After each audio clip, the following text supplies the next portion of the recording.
I know a ton of you guys have been putting lots of time into Animal Crossing New Horizons just like I have, and most of you are probably aware you can get nearly any villager, minus just a few of them that are new, by scanning their amiibo card into the game and inviting them to your campsite a few times. But I'm about to show you that things have gone completely off the rails in the Animal Crossing community, with some people making an unbelievable amount of money selling you your favorite villagers. Today, we'll investigate the underground villager trade in Animal Crossing New Horizons.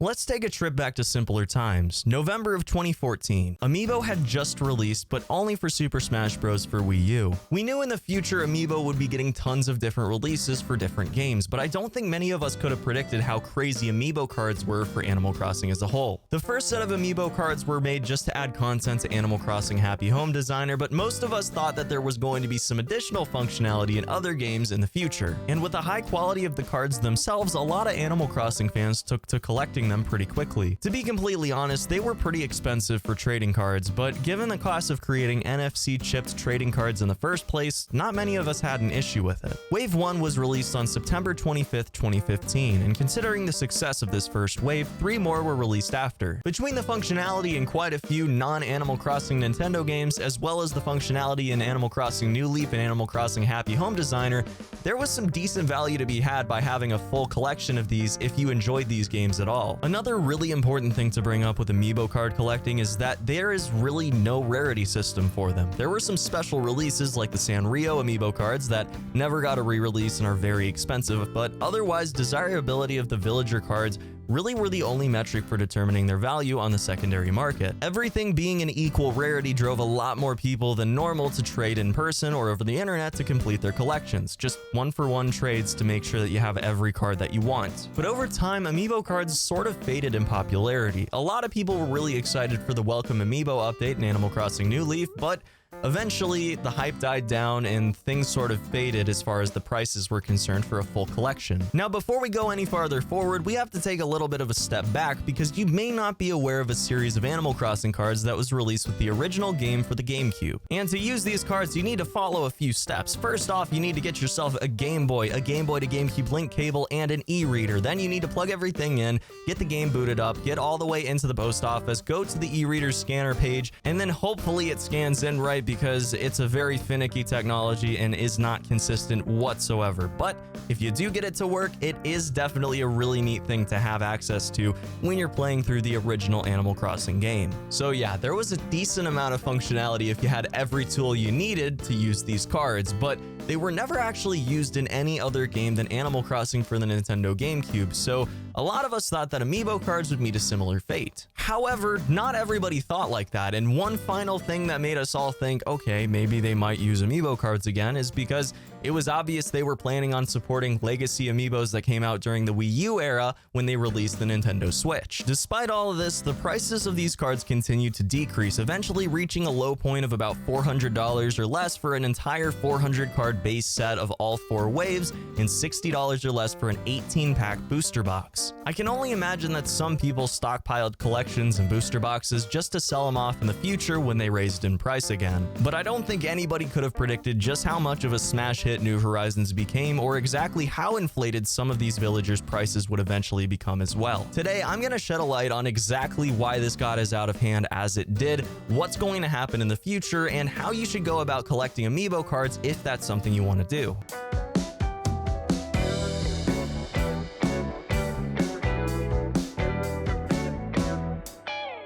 First off, let's take a look at eBay, where we can get a look at exactly how expensive some of these cards have gotten. You might not be aware of this, but what was previously only worth about $400 is now turned into a collection worth several $1,000s. Now, it is worth mentioning that full collections are few and far between, but specific waves that are complete or nearly complete can still be worth $500 to $1,000 a piece. Now, looking through these, some of them are obviously just auctions that got out of control as they got closer to ending, but the true value of these Amiibo cards isn't very far off. No matter what wave it is, the going price for booster boxes at this point has reached $350 per 18-pack booster box, which after doing some quick math means that each pack is now worth $19.44 a piece. That's insane. But hold on before you start throwing your paycheck at secondhand sellers, because there is quite a bit more to talk about. If you're going to take anything away from this video, it's that amiibo cards are probably going to be reprinted worldwide very soon. Reportedly starting this June, all 4 waves of amiibo card base sets are going to be reprinted in Japan, and I can't imagine Nintendo's going to be ignoring the insane demand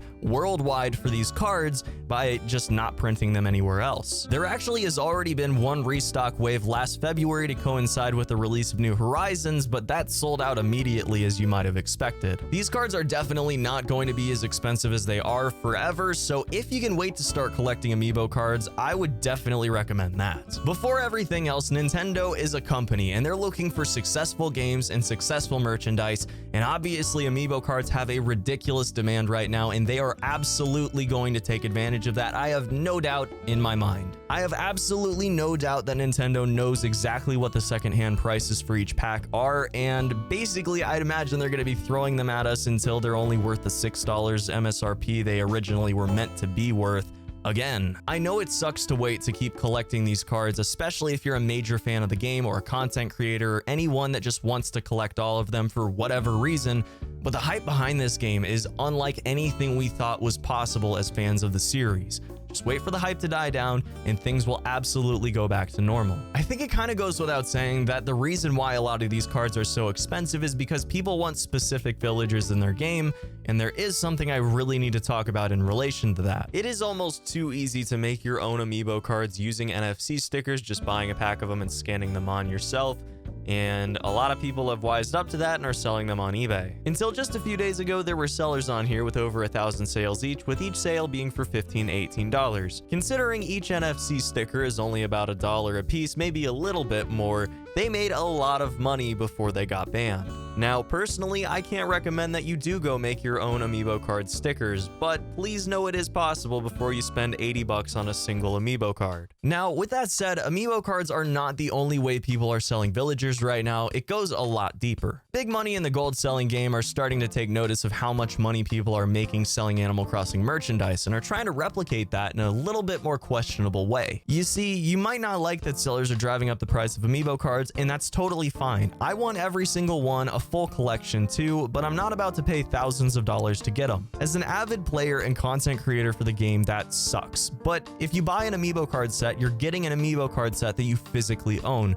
The seller bought it for a price and it was sold to you for what you paid for it. A transaction with an item being transferred from point A to B. But let's take a look at people that are just selling the villager itself. Virtually no physical item to go with it. I think Raymond and Judy are probably the best examples of this because they're the most sought after of the 8 new villagers that you can't get via amiibo cards. I'm sure just about everyone here has seen the Raymond screenshot of him selling on eBay for $1,000. Since then, he's dropped a lot in value, but he's still worth roughly $20 each for people that take the time to get him. They lock him right inside his house and then time travel until he wants to leave their island. You go over to the person that's selling him's island, you talk to him and convince him to go to your island, and then he moves in. That's it. Rinse and repeat. It's called being in boxes by the community that trades villagers because basically they've boxed up all of their stuff in their house and are getting ready to move out, so they can be convinced to go to your island if you talk to them. Now, to start off, I clicked on a random ad for someone selling Judy, then went to the seller's profile and clicked on feedback. Then you can see how much each listing sold for and add it up from there. For instance, the seller that I'm talking about now has sold a whopping $2,100 worth of villagers and items in the past month. Worth mentioning that there are tons of accounts just like this, some working on a much larger scale, making this amount of money multiple times over. This one is on the smaller side of sellers, pocketing only $760 with an average price of just about $15 per listing. So not every seller is raking in a full-time wage from grinding out desirable villagers in Animal Crossing, but they've certainly picked up some pocket change at the very minimum. I don't know if eBay has suddenly started allowing this to happen on their website, but as someone that's been on there for a while, I'm pretty sure you need to be approved to sell virtual items. and there's no way these people are approved to sell Animal Crossing items. But eBay sellers are only a minnow in the proverbial pond of underground villager trading. The next destination on our journey brings us to something that I think most online game players are totally aware of, and that's gold selling websites. Gold selling sites are websites that sell virtual currencies and items for online games. They almost always break the terms of service for the games they sell in, but they really don't care because accounts getting banned is just the price of doing business. They'll use exploits, they'll bot, or otherwise cheat to get items they can sell for whatever people will pay. Don't think that's an Animal Crossing? Well, let me tell you a quick story.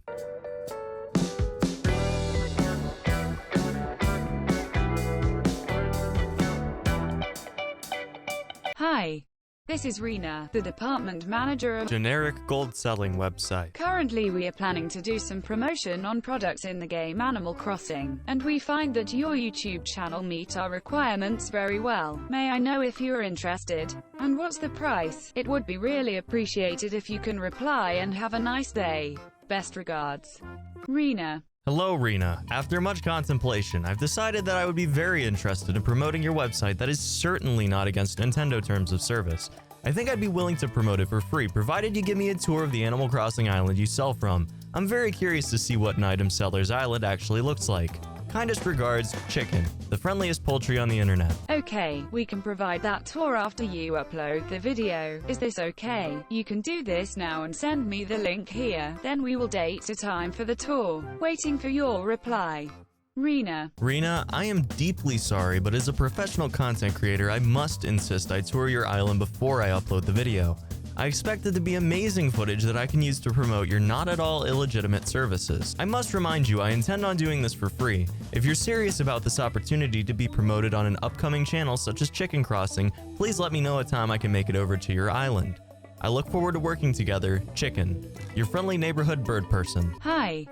Okay, I'm not sure what time area in you, but you can contact me here next Monday 9 a.m. to 6 p.m. at Chinese time. Is this okay? Rena. Then at just about 2 a.m. Hi, are you there now? We can do this now. Waiting for your reply. Rena. It is currently 10:09 p.m. on May 12th. That is a Tuesday evening. It is currently 10:09 a.m. over in China where they're located, and we are currently heading over to their island in just a few minutes. I honestly don't know what to expect. I'm also in my spy uniform, as you guys can see. I basically blend into the night, so yeah, they're not gonna even know that I'm there, probably. Oh man, it's happening. Huh. This is pretty different than I thought it'd be.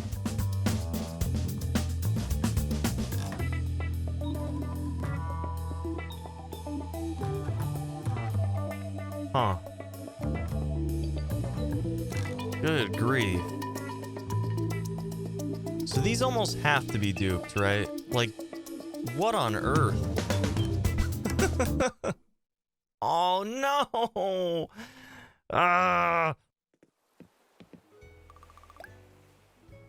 Really? I really got all dressed up for that?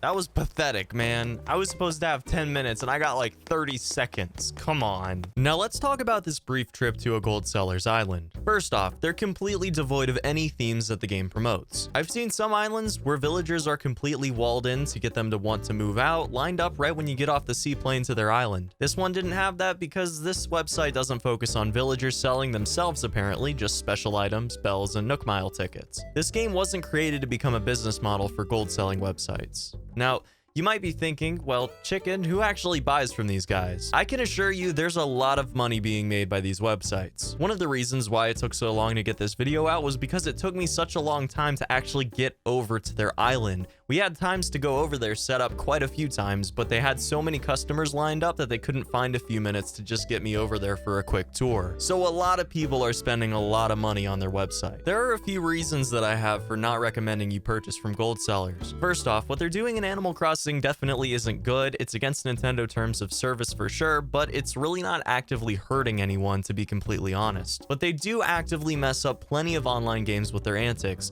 They're not good people, and they should not be supported for what they're doing. The best part of Animal Crossing for most of us is the journey, getting from a barren and empty landscape to a great village, or in this case, an island that we can be proud of. It's a process, and by buying from these people, you're robbing yourself of the experience, and by result of that, the payoff of playing Animal Crossing all the way through. Now, as a quick note before we end off the video, I think it's really important to distinguish between people that are selling items for real money and villagers for real money, and people that are just trading within the game's bounds. I mean, it's a little bit weird to go, yeah, I'll give you my Pietro for a cutting board. Actually, maybe that's a bad example because I'd totally do that. But it is completely within the game. Personally, even though it's kind of against the spirit of Animal Crossing as a whole, I don't think there's anything wrong with that, but you may disagree. Feel free to let me know down in the comments below what you think. All in all, millions of dollars has exchanged hands over the Animal Crossing New Horizons underground villager trade. Some are just honest people that are making some extra money in a really difficult time, or savvy investors that saw an explosion in the value of amiibo cards coming a mile away. But others are breaking Nintendo's terms of service to make as much money as possible off of fans of the game. As someone that's investigated all of this firsthand, I figured I'd tell you what I found. Something much more sinister than the adorable game we've all come to know and love. So yeah, that about wraps it up. Thank you guys so much for watching. This is the most effort I put into an Animal Crossing New Horizons video so far, so please share this if you enjoyed it. Go ahead and subscribe for more Animal Crossing New Horizons content in the future, because I love this game and I love this community and I love making videos on it. It is an absolute blast. I will see you in the next one. As always, have a fantastic day. Until then, guys, peace.